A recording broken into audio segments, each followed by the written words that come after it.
Hello Virgo, welcome to your February 2016 reading. You may have already seen this live from Google Hangouts. There was a technical problem, and after I ended the broadcast, it didn't actually end up posting it to YouTube.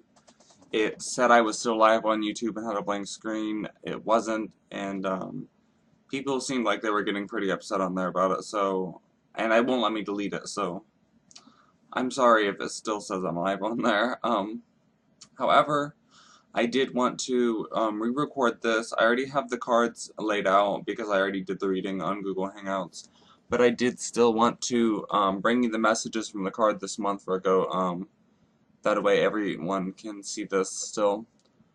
Okay, so your overall energy, let's go ahead and start with that. Your overall energy was the Nine of Swords, which talks about anxiety, sleepless nights, despair, a lot of sadness, a lot of overthinking. Like it looks like she's just laying in bed thinking, and there's swords all around her.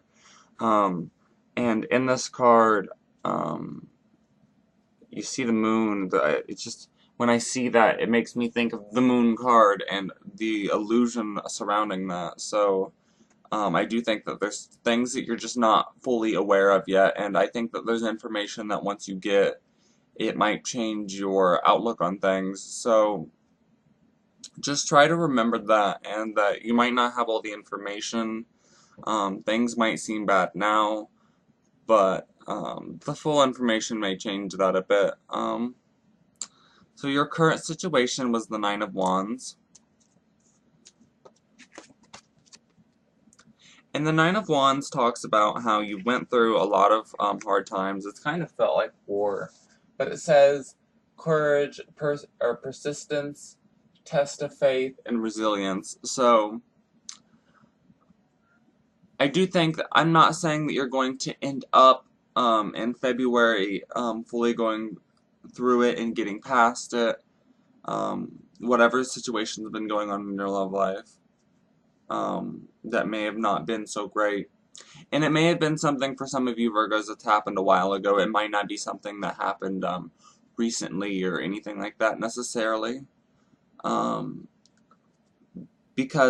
say that because in the past position we have the Eight of Swords, which talks about self-restriction and the full information not being available to you, and you was kind of in a situation that you could have really gotten out of, but you didn't for one situation or another, and things like that just happen every once in a while.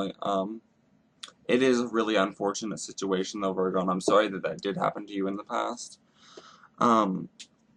Crossing your Nine of Wands though, which is helping or hurting that situation, is a person, the Queen of Cups, and this person is calm, she's compassionate, she's a really nice person to talk to, so I do see her as helping her situation, but it may be, a double-sided situation, and she could be what's hurting her situation as well.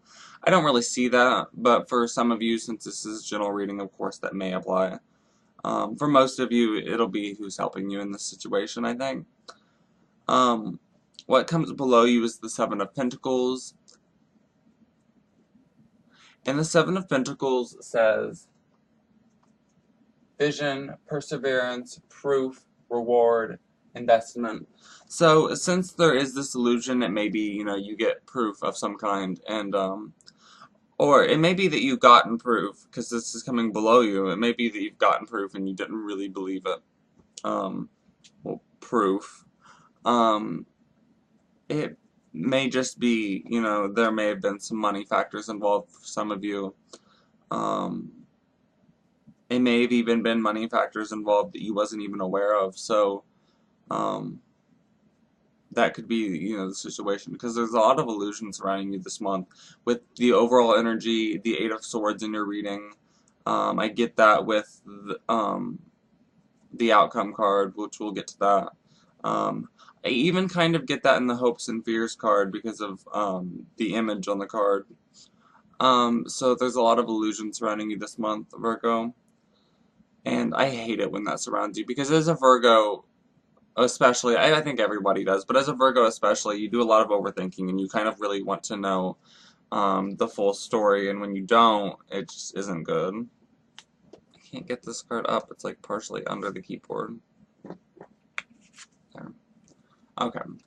What's coming above you is the sun, and it talks about fun, warmth, positivity, vitality. It's a good card to have. And as I said in the live hangout, I feel like this could be, um, for a lot of you, it could be that you're being positive about a situation, and maybe you're misplacing your positivity. I'm not saying that you shouldn't, be positive about the situation and give it a chance, but it may be that, you know, that may be what's keeping you in this situation. For some of you, that may not be the case. You may just feel, and for a lot of you, this could be a really good card in the sense that your love life might not be that good, but your other aspects of life are pretty good right now. That could be it for a lot of you as well, and I really like that for you if that's what it is for you. And then coming after you in the future is the Hierophant, which is a religious card, but it also talks about religion, group identification, conformity, tradition, and beliefs. So it could be your beliefs are affecting a situation in your love life for you, and it could also, for some of you, be a religious figure affecting your love life, a religion. I could definitely see how these, because I'm Virgo and I know a couple of Virgos, and I could definitely see how those things could be in your future, and I definitely sense that for you. It it doesn't look like a bad card really.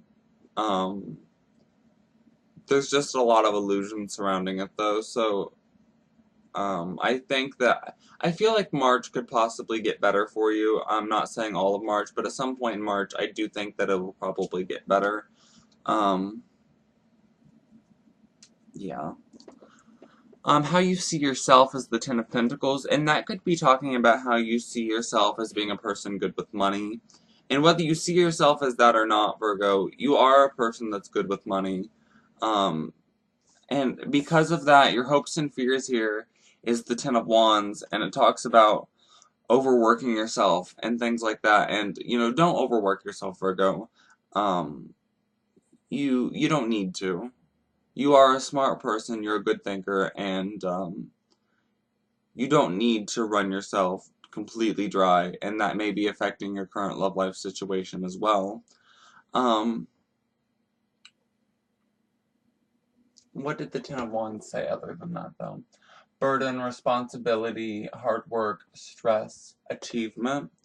So it could be in the sense of, since it is in hopes and fears position, it could be that you fear something coming up, or it could be that you'll fear something, like if I do this, then I'm going to have to put in way too much work and it's not really going to be worth it.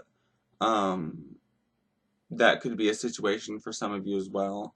And that could be like a business thing. Like you could be like, if I do that, then I'm going to put in way too much work. It's, it could be a fear of yours in that situation. How the other person sees you or your environmental factors is the Knight of Cups. And as an event, that card could talk about having an invitation to a romantic situation. It's talking about invitation, marriage, invitations, and just different things like that. So it's a really good card for relationships as an event. It's in your environmental factors or how the other person sees you, so I don't see it being a person. This is a love reading, so I do see it being that.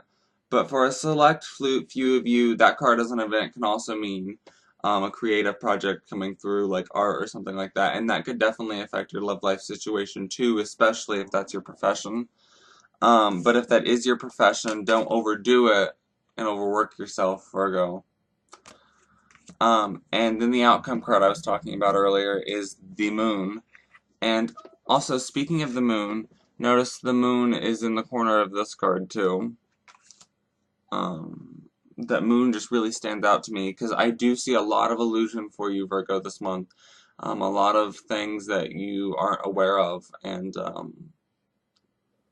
I definitely think that you could become aware of a lot of the situations this month, though. I don't think that you're going to be aware of everything by the end of the month. I mean, obviously, this is your outcome card. Um, I do see it as illusions surrounding you, but for a select few of you, there might be you not being completely truthful with other people. But for most of you, that's not the case at all. You're just, somebody may not even be purposely holding back something from you that you're not fully aware of. It may be a situation to where they're not and they're not knowingly doing it, but they are. This card can also talk about anxiety, though. So and we've seen anxiety in a couple of the other cards. So, as a Virgo, that makes sense. Overthinking and things. As a Virgo, we tend to overthink when things happen, and it just doesn't end up good on us. So, that's it, Virgo. I hope that the messages these cards had this month for February for you was helpful. I may do a reading for you for mid-November or for mid-February as well, because I really want to see what happens for you again in February. See how the last half of the month goes for you. Anyways, Virgo, if I don't see you then I will see you for your March reading. And thank you for being here. And sorry if it's still live on the other thing. If it is, just ignore it. I'll delete it as soon as it'll let me. Anyways, Virgo, have a great month, and I will see you later.